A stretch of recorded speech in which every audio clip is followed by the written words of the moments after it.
Po sa hapon po na ito, tayo po aawit po ng papuri sa ating Panginoon. Awit po tayo ng papuri, awitin po natin, Amazing Grace.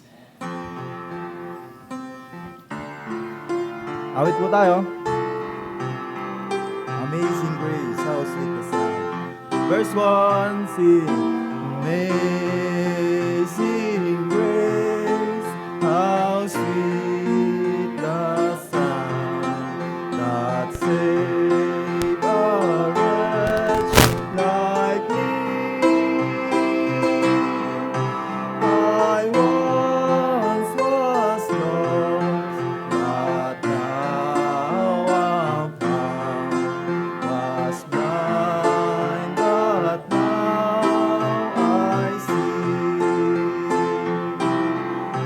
Was grace that taught my heart to feel, and grace my fears relieved. How precious did that grace appear the hour I first believed.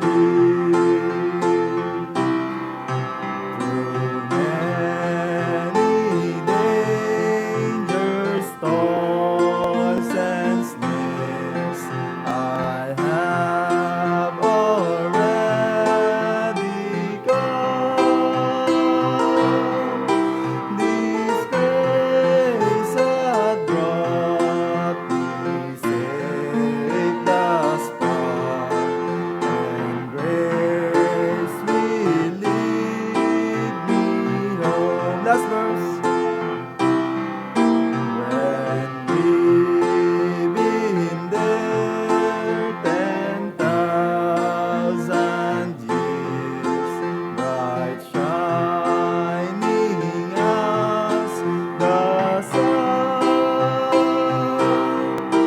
with countless days to sing God's praise, we first begun. Amen. Tayo po'y mananalangin. Pangungunahan po tayo ni Brother Rene po sa panalangin. Okay, so tayo po'y manalangin. So once again, our Heavenly Father, let Christ be always exalted in our midst, and thank you for your love and for your grace. What a privilege that is that we are going to be called your sons and daughters. Let Christ be always exalted in our lives, and bless your servant, Lord, as your word is going to be delivered once again. All these things we pray in Jesus' name. Amen. Amen. Maaari na po magsiyaw po at awit pa po tayo ng isang awitin. Awitin po natin, To God be the glory.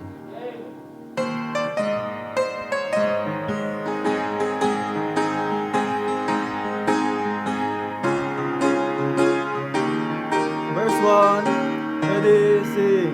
To God be the glory, great things He hath done. So lovely the world that He gave us His Son, who yielded His life an atonement for sin, and opened the life gate that all may go in. Praise the Lord! Praise the Lord! Let the earth hear His voice. Praise the Lord! Praise the Lord! Let the people rejoice. Oh, come to the Father through Jesus the Son, and give Him the glory. Great things He hath done. Oh, perfect redemption, the purchase of blood, to every believer, the promise of God, the vilest offender who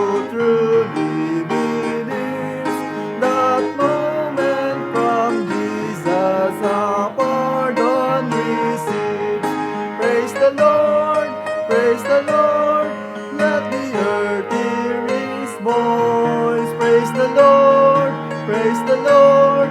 Let the people rejoice. So come to the Father through Jesus the Son, and give Him the glory. Great things He had done. Last verse. Great things He had taught us, great things He had done, and great our rejoicing through Jesus the Son. But nearer and higher and greater will be our wonder, our transport when Jesus we see. Praise the Lord, praise the Lord. Let the earth hear His voice. Praise the Lord, praise the Lord. Let the people rejoice. So come to the Father through Jesus the Son, and give Him the glory. Great things He had done. Amen. At nandito po ating pastor para po sa mga ilang announcements. Okay, magandang hapon sa inyong lahat at praise the Lord for this day. Great things He hath done. Well, ang announcement po natin this coming Wednesday night, magkakaroon po tayo ng virtual. Wala po tayo rito, no? So Lord willing, next week na lang ulit tayo mag-meet ng umaga. At salamat sa araw na ito, naging maliwalas naman ang panahon sa biyaya ng Panginoong Diyos. Malungkot ang Pilipinas ngayon dahil natalo yung ating pambansang senador, no? Sa boxing, talaga namang nangyayari talaga yan, no?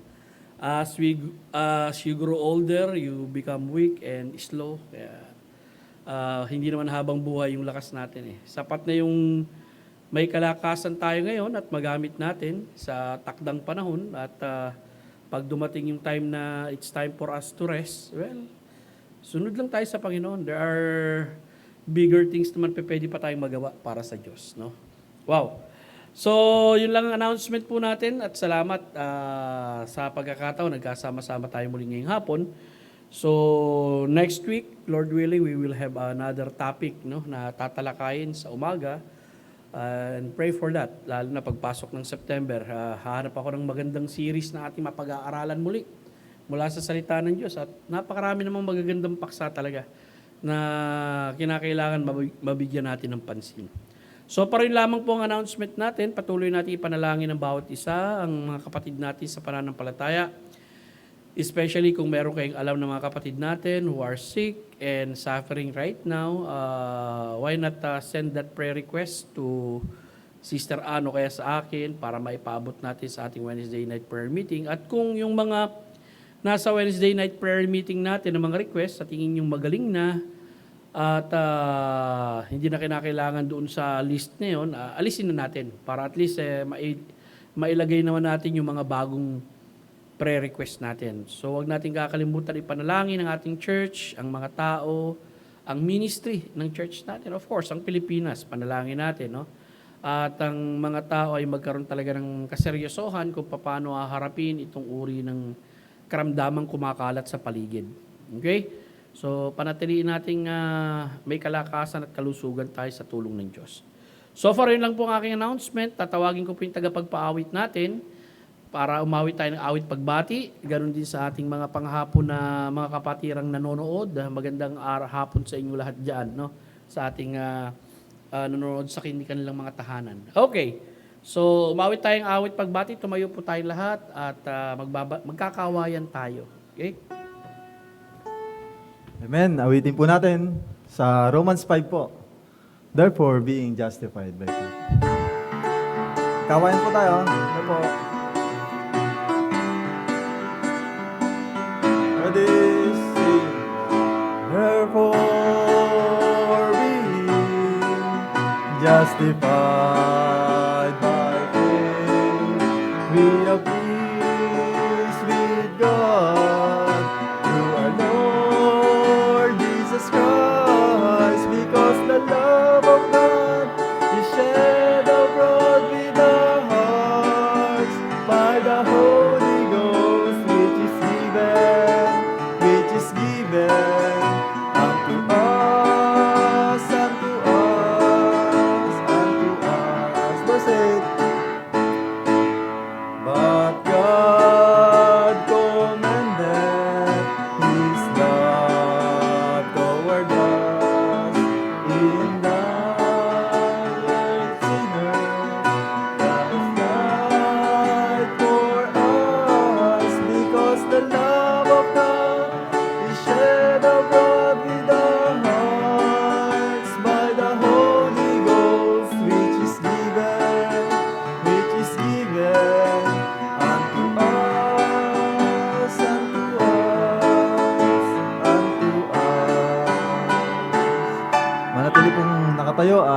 magbabasa po tayo ng salita po natin.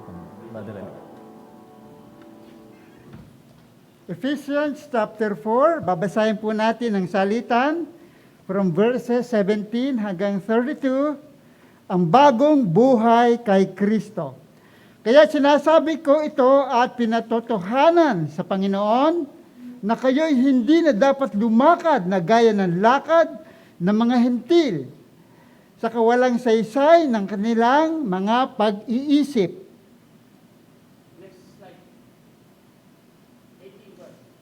Nagdilim ang kanilang mga pangunawa, palibhasay ay walay sa buhay ng Diyos. Dahil sa kanilang kapampangan, dahil sa kagasan ng kanilang mga puso. Sila ay naging manhid at ibinigay ang kanilang sarili sa kahalayan, sakim sa paggawa ng bawat uri ng karumihan. Ngunit hindi sa gayon paraan ninyo natutunan si Kristo. Kung tunay na siya'y inyong narinig at tinuruan sa Kanya kung paano ang katotohanan ay na kay Jesus.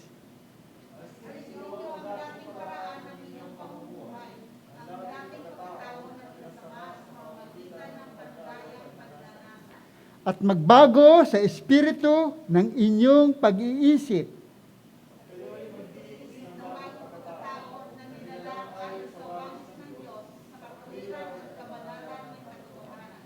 Kaya't pagkatapos itinakwil ang kasinungalingan, ang bawat isa ay magsalita ng katotohanan sa kanyang kapwa sapagkat tayo'y mga bahagi ng isa't isa.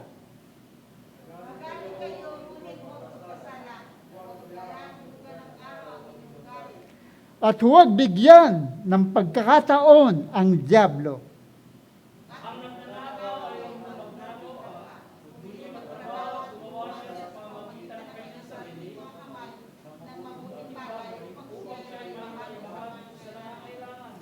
Anumang masamang salita ay hindi dapat lumabas sa inyong bibig, kundi ang mabuti lamang para sa ikatitibay, ayon sa pangangailangan upang ito ay makapagbigay ng biyaya sa mga nakikinig. At huwag ninyong bigamitin si Kristo Santo ng Diyos, na sa pamagitan niya ay itinakda para sa araw ng pagtubos. Lahat ng pait, galit, puot, pag-aaway, at paninirampuri ay inyong alisin, pati lahat ng mga kasamaan. At maging mabait kayo sa isa't isa, mamahangin, ipapatawad sa isa't isa, dahil pagpapatawad sa inyo kay Kristo. God bless the reading of the word. Tayo po'y manalangin, mga minamahal. Let us pray. Salamat, O Diyos, sa pribileyo na muli nagkatipon ng iyong mga anak at sa hapong ito, Panginoon, aming pag-aaralan ang mga katotohanan sa salita mo na mahal ng Panginoon ang kanyang iglesia. Tunay nga, Panginoon, ibinuwis mo ang buhay mo sa sangkatauhan at ibinangon mo ang iyong iglesia na iyong iniibig, na ikay nagsakripisyo, na pinili bago pa itatag ang sanlibutan ito.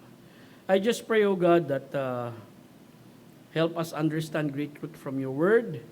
Sa pagtatapos namin ng seryeng ito, Panginoon, naway ang mga kapatid ay somehow may mahalagang napulot na makatutulong, Panginoon, sa aming paglago sa pananampalataya. Salamat sa oras dito na ipinagkaloob mo sa ngalan ni Kristo Jesus. Amen. Maupo po tayong lahat, mga minamahal. Please be seated. And sa hapong pong ito ay tatapusin natin, no? Yung paksa na may kinalaman sa mahal ng Panginoon ng Iglesia, dapat tayo rin. At yung katanungan ba na ngayon ako'y may biblical na dahilan, papaano ko lilisanin ang aking lokal na iglesia? So ang pinag-uusapan dito yung pag-uugali natin pag tayo lumisan. Dahil alam naman natin na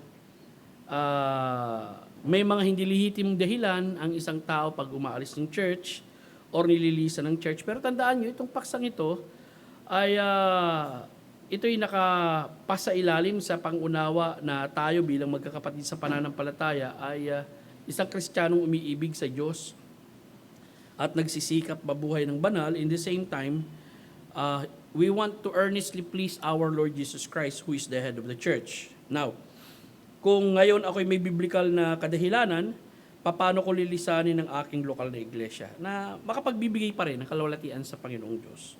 Unang-una, nais kong makita ninyo, no? Lilisang kang taglay ang kapayapaan dahil sa pananahan ng salita ni Kristo sa puso na gumagabay sa iyong aksyon. Okay? Actually, ito ang mahalagang bagay, no? Kasi sa Biblia, kung ang puso kung tayo ay nagtataglay ng salita ni Kristo sa ating puso, nagdudulot ito ng kapayapaan sa ating buhay. Actually, ang magandang talata rito sa Colossus chapter 3, verse 15 to 17. Ang sabi rito, ang kapayapaan ng Diyos ang siyang maghari sa inyong mga puso. Kayo ay tinawag dito sa isang katawan at maging mapagpasalamat kayo. Manahang sagana sa inyo ang salita ni Kristo sa lahat ng karunungan. Turuan at payuan ninyo ang bawat isa sa pamagitan ng mga salmo at mga himno at mga awiting espiritual. Umaawit kayong may biyaya sa inyong puso sa Panginoon. Ano man ang inyong gawin, sa salita o sa gawa, gawin ninyo ang lahat sa pangalan ng Panginoong Hesus na may pagpapasalamat sa Diyos sa pamagitan niya. So, yung sinabi rito, ano man ang inyong gawin. Bahagi ng ano man ang inyong gawin dyan, lalo-lalo na pag dumating yung panahon na kinakailangan mong lisanin yung iglesyang lokal na kung saan maaaring doon ka nakakilala sa Panginoon. Kaya lang, kung naging apostate nga ito at ayaw nang bumalik sa katotohanan, well, andun pa rin, taglay mo ang pag-uugali dahil kay lumago nga sa pananampalataya, taglay mo ang pag-uugali na kapag umalis ka rito, lisanin mo, taglay mo ang kapayapaan dahil sa pananahanan ng salita ni Kristo sa puso mo na siyang gumagabay sa iyong aksyon. Pangalawang bagay na nais kong makita ninyo, mga kapatid, lilisang kang umiiral ang pag-ibig ng Diyos sa iyong puso sa mga kapatiran mong iiwan. Okay? Dahil alam naman natin, kung yung unsaved nga, mahal natin, how much more, yung mga kapatid pa rin natin sa pananampalataya. Pero minsan talaga masakit na umalis dahil may dahilan kang biblikal na maaring kapag nanatili ka, ikaw naman ang maapektuhan. Ikaw naman ang hindi lalago. Ikaw naman na masisira ang iyong pananampalataya. So, ganun pa man, sa iyong paglisan, pairalin pa rin, no? Yung tinatawag nating pag-ibig ng ating Diyos sa ating puso, sa ating mga kapatiran. Minsan talaga, may mga pagkakataon at hindi ko alam kung ito ay 80 or 90%, no? Na yung mga tao lumilisa na ang nangyayari, umaalis sila, may mga unresolved conflict, no? Doon sa inalisan nila na hindi umiral ang pag-ibig kung hindi yung pagkagalit sa kapwa. So dito makikita natin, pairalin pa rin natin yung pag-ibig ng Diyos sa ating puso. Though sometimes, itong mga bagay nito, no, hindi mas madali itong sabihin minsan kaysa isagawa. No? Lalo na kapag nasaktan ka ng todo-todo or may mga paratang na ginawa sa iyo na talagang hindi ka tanggap-tanggap, talagang yung development ng pag-ibig, it takes time sa puso mo. Pero ganoon pa man, kung may Espiritu tayo ng Diyos, tutulungan tayo ng Espiritu ng Diyos na maghari yan sa puso natin. 1 Corinthians 4-5, may ganitong sinasabi sa description ng pag-ibig na sinasabi ng Biblia na sinabi ni Apostol Pablo, no? Ang pag-ibig ay matyaga at mabait. Ang pag-ibig ay hindi naiinggit. Ang pag-ibig ay hindi nagmamapuri o nagmamataas.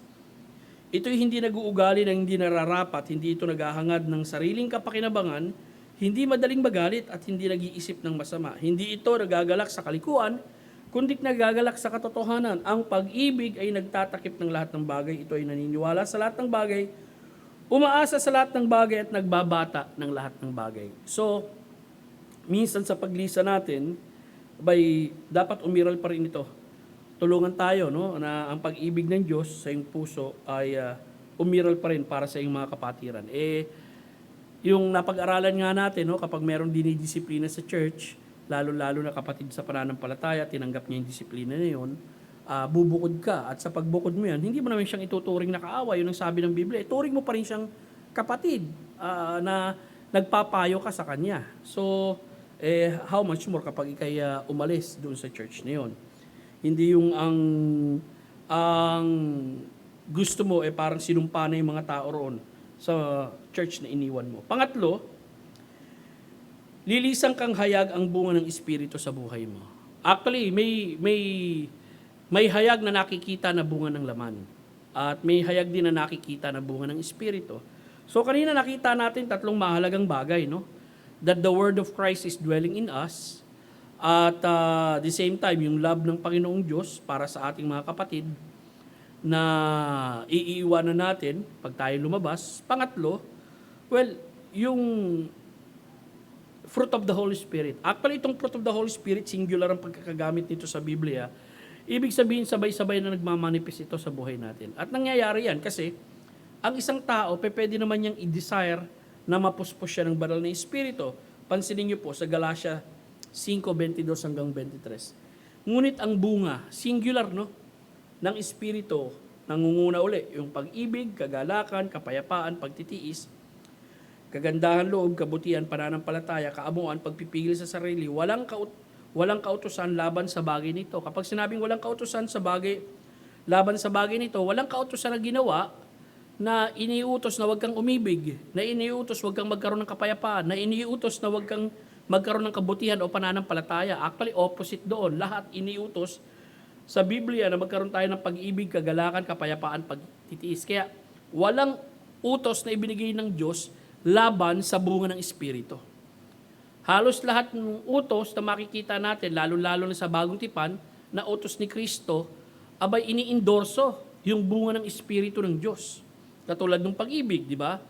Ito'y nagmamanifest sa buhay natin, of course, if we practice in our life yung tinatawag nating kapuspusan ng Espiritu ng Diyos. Maging sa paglisan ba sa church, pag tayo umalis, pwede rin tayong puspos ng Espiritu? Oo. Kasi ang kapuspusan ng Espiritu, hindi naman nangyayari yan tuwing January lang o tuwing February lang sa buhay natin. Dapat sa bawat araw, sikapin natin. Actually, it is a command. Imperative yan. Be filled with the Holy Spirit. Kapag sinabing imperative, it is a command, no, na dapat sundin. At kapag nawala yung pagkapuspos mo, manalangin ka uli sa Diyos na mapuspos ka ng Espiritu ng Diyos. Kapareho yan ng ibig sabihin na lumakad ka sa Espiritu. Kapareho yan ng ibig sabihin dun sa kapuspusan ng salita ni Kristo sa buhay mo. Of course, kapag puspos ka ng Espiritu ng Diyos, sa pamagitan ng kapangyarihan ng Espiritu ng Diyos, nasusunod mo yung mga utos ni Kristo. At alam nyo, isa sa napakahirap sundin, lalo-lalo na kapag may mga paglisan, at lalo-lalo na kapag yung paglisan mali, yung pag-ibig. Okay? Pero may lehitimong paglisan, pinag-aralan natin yan sa Biblia. May biblical na sinasabi when it's about time for us to live, pero tandaan mo, kapag ikay lumisan, pairalin mo pa rin yung kapuspusan ng Espiritu ng Diyos sa buhay mo. And then, yung pang-apat na nais kong makita ninyo, kung ikay lilisan kang may kaisipan ng pagpapakumbaba tulad kay Kristo Jesus. Actually, ito ang magandang talata na makikita natin, no? Na sinabi rin sa Ephesians chapter 2, yung kaisipan na meron ng ating Panginoong Kristo. At ang kaisipan na meron ng ating Panginoong Kristo na nais niyang makita sa mga mananampalataya sa lugar ng Pilipos na utos ni Apostol Pablo, yung kapakumbabaan. At ang pinakamagandang halimbawa diyan ng kapakumbabaan, walang iba kundi ang ating Panginoong Kristo. Sinabi nga niya rito sa Pilipos 2, 5-8, ito'y sapagkat kailangan taglay ninyo ang kaisipan na nakay Kristo Jesus. Di naman, bagamat siya'y nasaan yung Diyos, hindi niya itinuring na kailangan pakahawakan ang kanyang pakiking kapantay ng pagiging Diyos.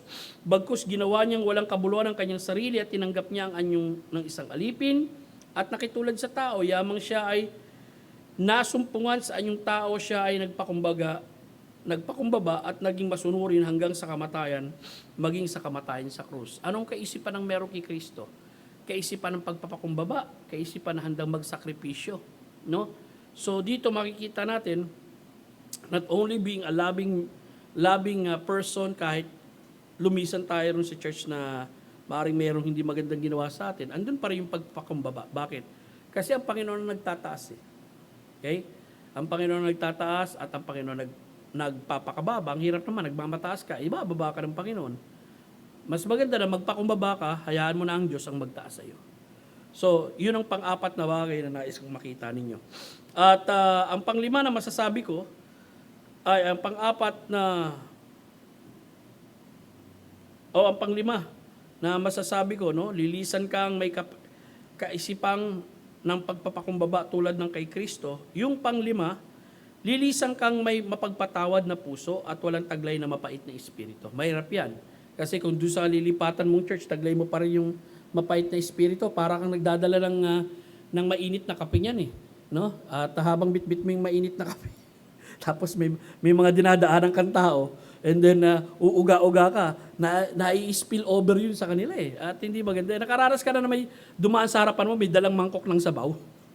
Tapos wala siyang, hawak-hawak niya lang yung isang mangkok ng sabaw, napapaso-paso yung kamay niya, kaya umuuga-ugang ganun. So kapag nadaanan ka, minsan natatalsikan ka ng konti, ay nakaka-apekto yun. So sa ating paglisan, naway tulungan tayo ng Diyos, lisaning tong may mapagpatawad na puso at walang taglay na mapait na espiritu. Ito yung binasa ni Brother Rene kanina, no? Sabi niya sa verse 31, alisin ninyo. Ibig sabihin, maaalis, kayang maalis. Alisin ninyo ang lahat ng uri ng sama ng loob. Ephesians 4:31. Sama ng loob, galit, puot, sigawan, panlalait at lahat ng uri ng masamang hangarin.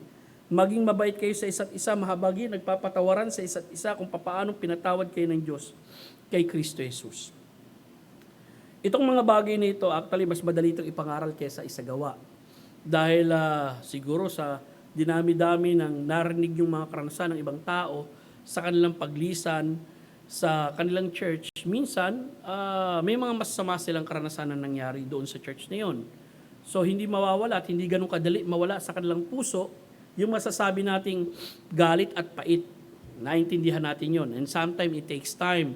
It takes the filling of the Holy Spirit to heal us and to help us recover again. Lalo-lalo na yung mga taong nakaranas ng tinatawag nating spiritual abuse. There is such thing as spiritual abuse, no? Kapag nag-aaral ka ng biblical psychology na tinatawag o yung biblical counseling, sometimes people, especially in authority in our life, yung may mga spiritual authority in our life, they use their position to abuse us spiritually. At nakakaapekto 'yon sa ating buhay pananampalataya. Sakto, dating ni Intoy patapos na eh. Nakakaapekto yun sa ating buhay pananampalataya. At ako'y naniniwala kung ito'y hindi mare-resolba sa ating buhay, ang mangyayaring ito, kahit saan tayo magpunta, dala-dala natin to at ito'y mapait. Now, may mga karagdagan akong bagay na nais kong sabihin doon sa ating mga napag-usapang mga napag-usapan at nasabi ko ng mga bagay sa inyo. Dahil unang-una nabanggit ko nga kanina, kung lilisan kang taglay ang kapayapaan dahil sa pananahanan ng salita ni Kristo sa puso mo na gumagabay sa iyong aksyon. At kung lilisan kang umiiral ang pag-ibig ng Diyos sa iyong puso sa mga kapatirang iiwan mo. Pangatlo, kung lilisan kang hayag ang bunga ng Espiritu sa buhay mo. At pang-apat, kung lilisan kang may kaisipan ng pagpapakumbaba tulad ng kay Kristo. At ang ikalima, kung lilisan kang may mapagpatawad na puso at walang taglay na mapait na espiritu. Ngayon sa paglisan, as much as possible, unang-una siguro, ang maganda suggestion dito, seek counsel. Kasi sometimes kahit hindi ka mag-seek counsel, kung very discernful ka sa nangyayari sa paligid mo, especially sa loob ng church, at alam mo yung church nagiging apostatized na. At alam mo yung church, imbis na ma-uplift ka, edify ka, na nangyayari spiritual abuse within the church. Okay, ano yan tawag dito. Tandaan nyo, baligtaran yan. Sometimes the pastor of the church is being abused by the members at sometimes yung members naman is being abused by the church. May mga ganung klaseng cases, no? Pero nais kong malaman ninyo, kung hindi ka basta-basta makakapag-decide, seek counsel to those people na alam mo na makakatulong sa iyo para makagawa ng isang banal na desisyon na taglay ang karunungan ng Panginoong Diyos. Dahil, I tell you, it is not easy to leave church. Dahil sometimes people, when they leave church with hurts in their hearts, hindi na makarecover eh. Okay? For life. No? At sometimes talagang nagsishipwreck ang kanilang pananampalataya. Pero tandaan mo, kung Kristiyano ka at anak ka ng Diyos, kung hinirang ka ng Diyos, the Lord is the one holding you. The Lord is the one encouraging you. The Lord is the one, will preserve you.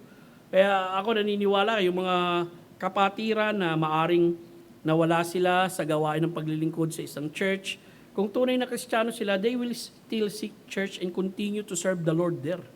Kasi isa lamang karanasan niya na nangyari sa kanilang buhay na maaaring nasaktan sila, pero sa sakit na yun, pwedeng lumago ang kanilang pananampalataya at gamitin ng Diyos yun para maging matatag sila at magkaroon sila ng higit na malawak na pananaw na reality dito, nangyayari ito sa mga simbahan.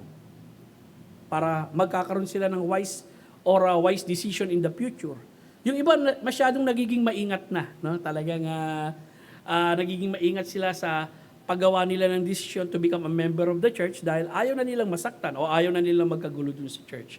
Pero tandaan nyo, if you are led by the Holy Spirit of God, I just want to encourage you, yung leading ng Holy Spirit of God wants you to be always to be part of a local New Testament church in order for you to grow and to be used by God in that local church.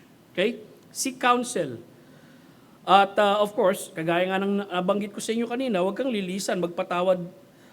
Lilisan kang may mapagpatawad sa puso at walang taglay na mapait na espiritu. So kung ganun ang magiging ugali mo kasi, lilisan ka na handa kang magpatawad doon sa mga taong nagawan ka ng mali sa puso mo. In return, ganun din ang ituturing sa iyo ng mga taong nilisanan mo eh. Okay? Kumbaga, what you sow is what you reap. Di ba? Kung aalis ka, you show love. Kung aalis ka, you show humility. At kung aalis ka, hindi ka magtatabi ng mapait na espiritu. Still, you want to reach out. At kung makakatulong ka sa kanila, tutulungan mo sila sa abot ng makakaya mo. In return, kaya din bumalik yung ganung pagturing sa iyo ng mga taong iniwan mo. Okay? Pero kung magiging treatment mo sa kanila, mapait, and every time napapasok sa utak mo, ulang na lang, murahin mo, baka ganun din ang iniisip nila towards you. Diba? Ang prayer nga lang natin, as we grow in our faith to the Lord, tulungan tayo ng Panginoong Diyos na ang puso natin maging malambot. Dahil alam naman natin, baka makakarinig ka ng ibang mga kwento, Pastor, hindi mo naman kasi alam kung ano yung grabing pinagdaanan namin. Okay? Well, isipin mo na lang, grabe ang pinagdaanan ng ating Panginoong tagapagligtas. Yung rejection natin na nangyari sa ating Panginoong Jesucristo, kumpara sa anumang masasakit na nangyari sa atin na maaring may karanasan tayo sa isang simbahan. And then, of course, isa siguro sa magandang bagay na magagawa natin, clean up any unresolved matters before we leave. Kung may mga unresolved matters tayo towards the brethren, at magagawa nating maayos yun, sikapin nating maayos. Okay? Minsan, the best thing para maayos yun, tumahimik ka na lang eh. Minsan, it is best for you not, tumahimik ka na lang. Huwag ka na lang mag-comment. At gano'n lang talaga. Kumbaga, iangat mo na lang yung shoulder mo. If you heard something, wala na ako masasabi sa bagay na yan eh. Nangyari na yan eh. So, I think that's the best course of action kaysa magsalita ka pa towards thing. Okay, at ang masasabi mo, pasok Brad, ang masasabi mo ay hindi mabuti. Okay? Now, another suggestion, tinatalakay po natin yung paglisan natin sa ating church, paglisan natin sa isang local church. No, nakita natin, may aklat ako nabasa, sabi niya, yung paksa na ang isang miyembro lilisanin ng church, ang pangit na subject yun eh. very, very negative. Well, unang-una, dapat nating malaman, it is a reality, at kaya kinakailangan talakayin din natin.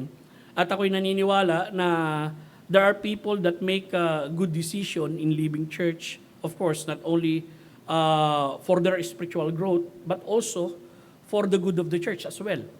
Now, kung lilisan ka nga, kagaya ng nabanggit ko kanina, puro positibo yun, huwag kang umalis na maghahatid ka ng confusion at saka division dun sa mga tao. Okay? Huwag kang umalis na maghahatid ka ng confusion sa mga tao. Sometimes, people wonder, kasi nga, bakit biglang nawala ito? Ano naging dahilan? Okay?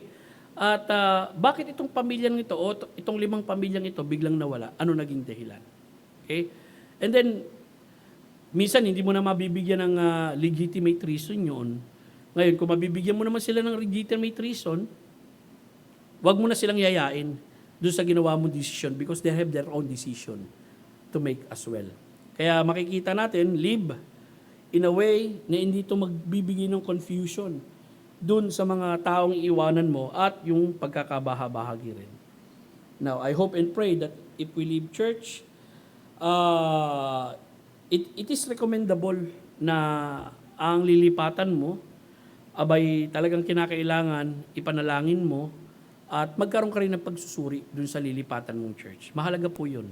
Dahil ako'y naniniwala na sa pagsusuri na yan, makakatulong sa iyan para makagawa ka ng tamang desisyon. At saka of course, no, naka-encounter din kasi ako ng mga tao na isang beses lang umatin sa church and then gusto na magpa-membro dun sa church. So as far as we are concerned, hindi po ganun ang policy natin. No?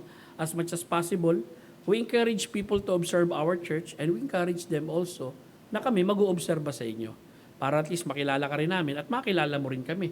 Baka napakadali ng desisyon ng iyong pagdalo rito sa church at napakadali rin ng desisyon ng iyong pagpapamiyembro sa church and then napakadali rin ng desisyon na iwanan mo yung church. Hindi ganun ang plano ng Diyos. Nais ng Diyos kung ikay manatili ka na magagamit ka ng Diyos at lalago ka sa iyong pananampalataya.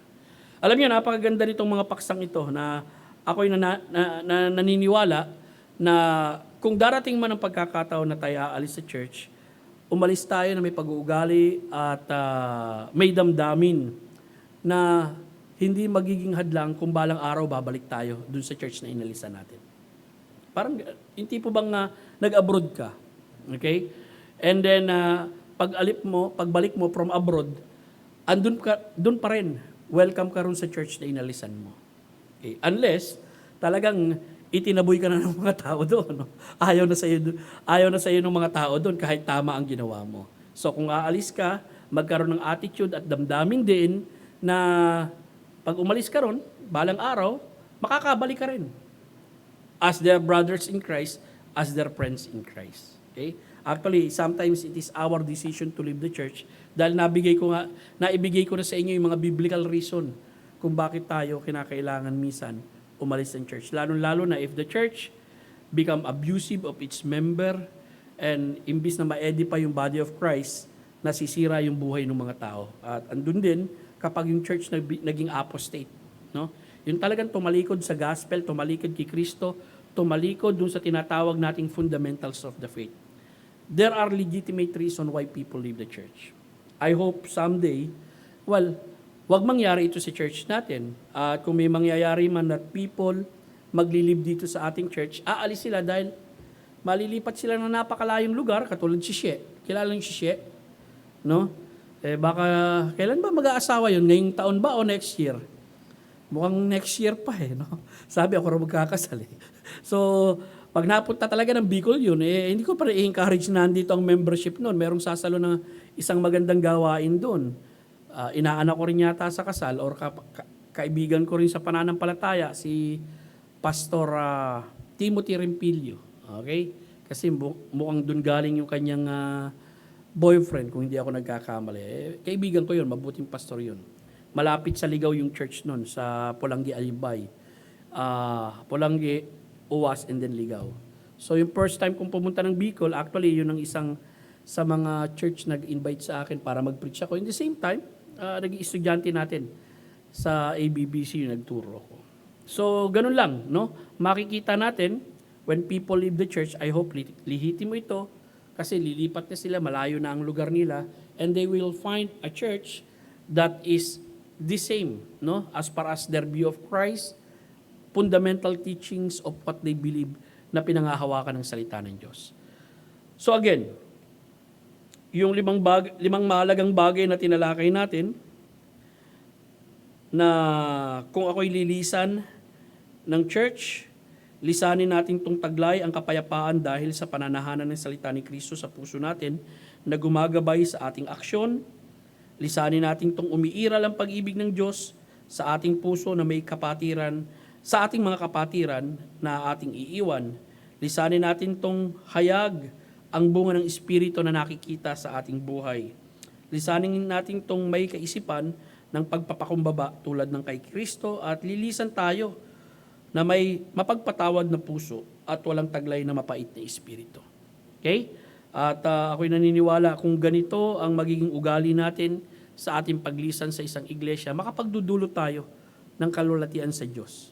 Kasi mahal ng Panginoong Diyos ang kanyang iglesia. Kaya kapag lumipat pa rin tayo dun sa church na ating aaniban, makapagdudulot pa rin tayo ng kalulatian sa Diyos at magagamit tayo ng Panginoong Diyos sa ikawawalhati ng kanyang pangalan. Magandang hapon po sa inyong lahat at marami pong salamat sa nagkita-kita tayo ngayong hapon at ako'y naniniwala na napakahalaga para sa katawan ni Kristo ang magkasama-sama sa ating pagsamba at pagpuri sa Kanya. Doon nabanggit ko na po sa inyo, no? Maging sa ating mga kapatid siguro, narinig kaninang umaga, kung bakit tinuloy ko po yung face-to-face worship natin, kasi naniniwala ako mas may balido tayong kadahilanan para sumamba ng sama-sama eh. Dahil sumunod naman tayo dun sa utos ng gobyerno, nag-comply tayo, kung gusto nila magpabakuna, nagpabakuna tayong lahat. Almost 90% ng ating adult attender bakunado. Okay? Kung gusto nyo ng social distancing, may distancing tayo. Sobra-sobra nga distancing natin ngayon eh. Okay? Hindi lamang yan. Kung gusto nyo ng minimum health protocol, may minimum health protocol tayo, may face mask, may face shield. Malinis ng church natin, meron tayong air purifier, magmimit lamang tayo ng 1 oras sa loob ng 1 linggo. Is that a legitimate reason why we can worship? Yes. Okay? Kaya po, mas minabuti kung makapanambahan tayo ngayong Sunday. At sa susunod na linggo, hanggang sa mawala yung ating EQ na tinatawag. Okay? So, yan lamang po ang aking mensahe ngayong hapon. Maraming salamat sa inyo. Ang gagawin po natin, tawagin ko si Jeff. Jeff, magko-close muna tayo and then you pray for the offering sa hapong ito. Salamat sa pribileyo na tayo nagkasama-samang muli. Nasaan nga pala yung lalagyan? Nasa loob? Nasa loob? Ha? Ayan, dala-dala ni Jeff. Let us pray. Ama naming Diyos na nasa langit, salamat po sa natapos naming pangangaral ng iyong salita. It is my prayer, O God, na tulungan mo kami sa aming buhay pananampalataya. These subjects maybe are very rare to be heard in churches because it has something to do with leaving church. Sometimes people have reason why they leave church. And I hope it is legitimate, it is Christ-glorifying, sapagkat alam ko mahal mo ang iyong iglesia. Hindi lang dahil sa kapritsyohan namin bilang mga tao. At ganun man, kung kami malilipat sa panibagong church, nais namin, Panginoon, kung paano mo kami ginagamit doon sa iglesia na kung saan naroon kami dati, maging kagamit-gamit kami higit pa doon sa iglesia ang pagdadalhan mo sa amin. Sapagkat nais nga namin, Panginoon, makapagdulot ng kalulatian sa iyo, O Diyos, habang kami nabubuhay dito sa lupa. Salamat sa mga kapatid na narito ngayong hapon. Salamat sa natapos namin pagsamba. I just pray, Lord, patuloy mong ingatan ang bawat isa. Panalangin ko, Panginoon, si kapatid na Danik Sunga sa mga oras nito na nakatanggap kami ng text na siya'y may sakit. Dalangin ko, Panginoon, ang kagalingan ng kanyang katawang lupa, mainam na gamot na iepekto at magkakaroon ng bisa ng kanyang katawan at ibangon mo siya, Panginoon, sa banig ng karamdaman para makapasok siya sa trabaho at magawa niya ang kanyang mga ginagawa at responsibilidad sa kanyang pamilya. Panalangin ko rin po ang mga kapatiran sa kanilang mga pagpapalaki ng kanilang mga anak. Pag-ingatan mo sila, Panginoon. Pagtaglayin mo sila ng iyong karunungan, O Diyos. Lalo-lalo na kung paano nila yung hubugin ang mga kapatid at anak nila sa pagkatakot sa iyo at pagsunod sa iyo. Salamat sa pagsambang ito sa ngalan ni Kristo Jesus. Amen. Hilingin ko po si Brother Jeff to pray for our offering this afternoon. Jeff?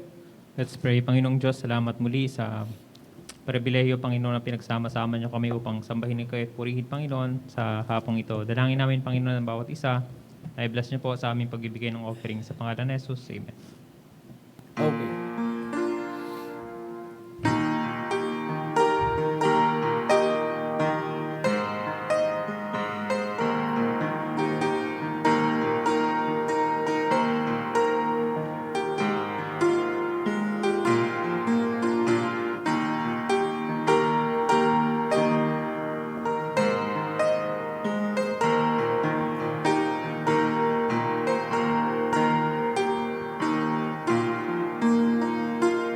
Okay. Tumayo po tayong lahat. At hilingin ko si Deacon Mike. Ikaw na mag-close sa prayer, brother. Ikaw na mag-close sa prayer.